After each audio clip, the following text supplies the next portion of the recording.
a historical perspective on today's Turkey. In 2 minutes.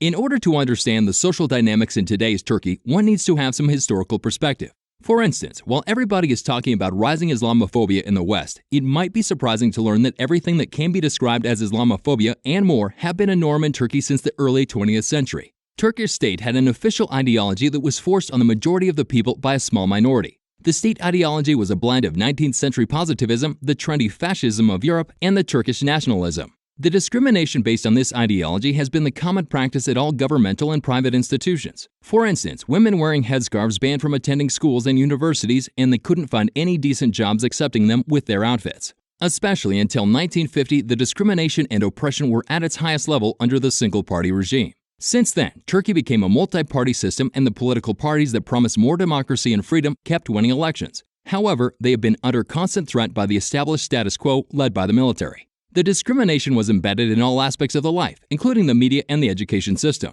Therefore, the new generations grew up with Islamophobic views even without knowing it. Practicing Muslims were ridiculed in the media constantly. Being alienated with systematic discrimination, a significant portion of the society stopped participating in the system or sending their kids to school, and became vulnerable to reactionary movements, accounting for the roots of the strong polarization in the society today. Fethullah Gulen is an important figure who struggled against this systematic discrimination with positive action. He encouraged people around him to open schools, test prep centers, and dormitories emphasizing math and science education. Over decades, these institutions became the best in the country. The efforts of Gulen in encouraging the everyday Turks to participate in all compartments of the life and the government disturbed the elites who control the limited resource of the country. Gulen's sympathizers have been accused of infiltrating to the government by the secular elites since the 1980s. However, these accusations were nothing but accepting the existence of a century-long discrimination.